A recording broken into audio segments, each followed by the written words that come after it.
Salve e benvenuti alla Piana di Astreg. Io sono Jack Sunslate e in questo video parlerò di un tema particolare, il gioco di carte dei Gormiti. Precisazione: in questo video le informazioni che ho sono unicamente provenienti da esperienze personali o da cose trovate in rete, quindi potrebbero non essere complete. Se sapete o avete qualcosa che non è citato qui, fatemelo sapere nei commenti che magari troviamo un modo per raccogliere questi materiali che potrebbero andare persi per sempre. Ma prima, sigla!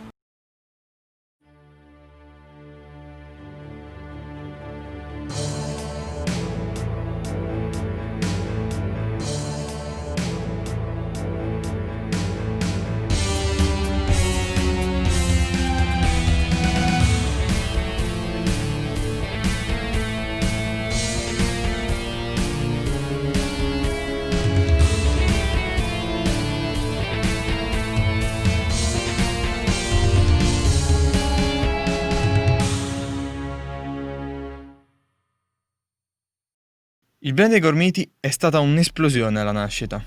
Almeno in Italia è stato per qualche anno un fenomeno simile alla Pokémon Mania. Dopo il successo dei pupetti, hanno cominciato a spuntare ovunque prodotti secondari. Tra scarpe, zaini, monopattini, coperte, fumetti, libri, DVD, fazzoletti, chi più ne ha più ne metta. Tra tutti questi prodotti secondari non poteva mancare un gioco di carte collezionabili.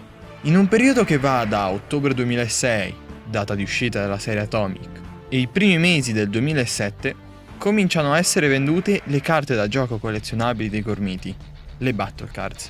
Io, presissimo dalla Gormania, decisi di comprare quelle carte e finii per la prima volta nella mia vita una collezione. L'espansione comprendeva tutti i Gormiti dalla prima serie all'Atomic, escluso il Popolo della Lava, per un totale di 140 carte. Al contrario delle carte descrittive presenti nei pacchetti, ogni Battle Cards presenta 5 arti: mimetismo, magia, potenza, velocità e psicopotere. Ciascuna di esse aveva un punteggio di attacco e di difesa.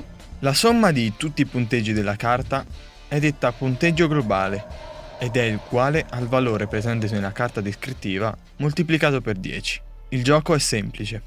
Ciascun giocatore ha 30 carte. A sorte si decide chi inizia. Quello che comincia guarda la prima carta del suo mazzo e sceglie un'arte. Il suo avversario mostra la sua prima carta. Se l'attacco dell'arte scelta dalla carta attaccante è maggiore di quella di difesa della carta del difensore, l'attaccante vince. Se no, vince il difensore. In caso di parità si guarda chi ha il punteggio globale più alto.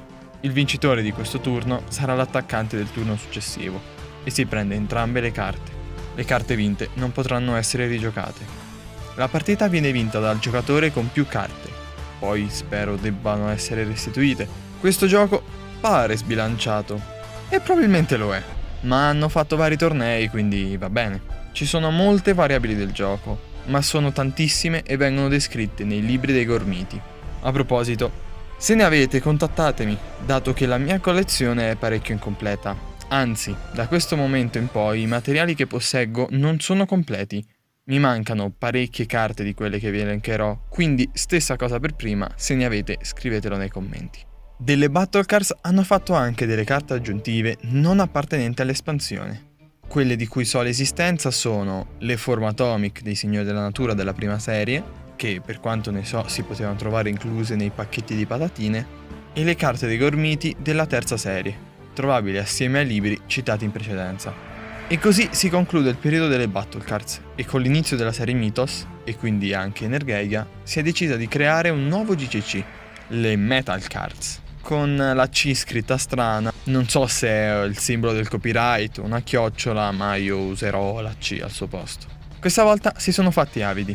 Infatti non bastava che avessero un numero di Gormiti da usare pari a tutto il roster della terza serie e della prima serie, ma hanno perfino fatto 2 carte per ogni Gormita, una con il PNG dell'art della carta descrittiva messo su uno sfondo metallizzato e uno con la stessa art specchiata e zoomata, più 24 carte con sfondo dorato con i Gormiti più importanti, per un totale di 192 carte nel set.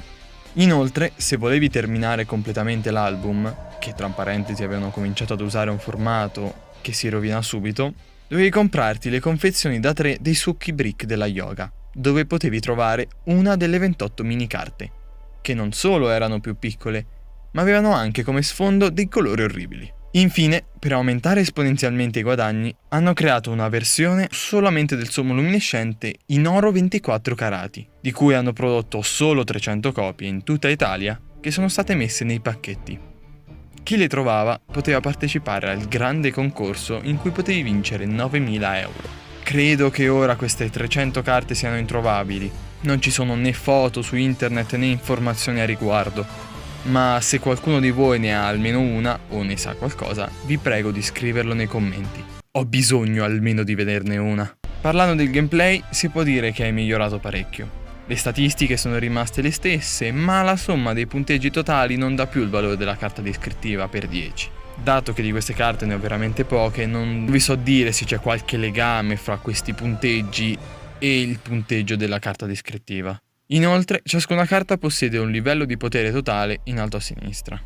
Per mancanza di Metal Cards userò le carte della serie successiva per mostrarvi il gameplay. Il gioco si sviluppa su un tabellone diviso in prima, seconda e terza linea, nelle quali si devono mettere rispettivamente 3, 3 e 4 carte. Il gioco si sviluppa a carte scoperte, ma i punteggi di difesa si trovano sul retro, e si ha un totale di 10 carte. Nel proprio turno, il giocatore può compiere un movimento di una delle sue carte in una casella adiacente a quella in cui si trovava, e poi attaccare. La fase di battaglia consiste nello scegliere uno dei propri gormiti in prima linea e un'arte con cui attaccare uno dei gormiti nella prima linea dell'avversario. A questo punto il difensore scopre la carta e in base a ciò che ha in difesa di quell'arte avviene una cosa diversa. Se c'è un numero si confrontano i valori di attacco dell'attaccante con i valori di difesa del difensore. Il più basso viene distrutto. Se invece c'è il simbolo di un teschio, l'attaccante viene distrutto. Se c'è una bomba, entrambi vengono distrutti. Se uno scudo, non succede nulla. Se l'icona dello scambio, la doppia freccia, entrambi i gormiti in battaglia devono effettuare un movimento. Se l'icona della rigenerazione, il fiore, il difensore viene distrutto, ma il suo giocatore può recuperare una carta scartata e piazzarla nella terza linea. Quando un gormita viene distrutto, si deve compiere un movimento dalla seconda linea alla prima e uno dalla terza alla seconda. Quando uno dei giocatori ha meno di 3 gormiti in campo, perde la partita. Le regole da torneo impongono un livello di potere totale delle 10 carte minore di 30 e che questo limite debba essere diminuito di 2 per ogni popolo differente oltre il primo. Quindi sicuramente è un gioco più interessante e complesso rispetto al precedente. E infatti queste regole sono state mantenute anche per le carte successive nel 2008 per le carte dedicate alla serie Final Evolution, qui chiamate Transparent Plastic Cards. Questa volta si sono più regolati nel numero. Infatti sono solo 168 e comprendono semplicemente il roster dei gormiti duplicato allo stesso modo di prima, senza rarità aggiuntive. Uniche variazioni rilevanti sono l'aggiunta del film decoder, una pellicola di plastica che se messa sopra la carta la faceva diventare super potente, a detta dell'album, e permetteva di vedere il livello di potere, e il fatto che nelle regole da torneo la somma dei supervalori massima era raddoppiata, passando quindi a 60, che viene diminuito di 3 anziché 2 per ogni popolo differente oltre al primo. Queste carte, sotto qualche punto di vista, si possono definire più noiose, che presentano come art solo PNG dell'art del gormita su sfondo trasparente, ma comunque gradevoli da vedere. Per quanto ne so, fuori dall'Italia sono uscite solo 2 serie diverse da quelle uscite da noi, entrambe chiamate Metal Cards. Una è composta dai gormiti della prima e seconda serie più Atomic, distribuita in spagnolo, mentre l'altra comprende seconda serie ed Energeia, in un formato più simile alle Plastic Cards, distribuite in francese. E qui concludo, sia perché il video è già abbastanza lungo così, sia perché non posseggo molte informazioni delle carte delle serie successive, dato che da quel momento in poi la mia gormania ha cominciato a scemare piano piano, ed è difficile, o potrei anche dire impossibile, recuperare queste informazioni.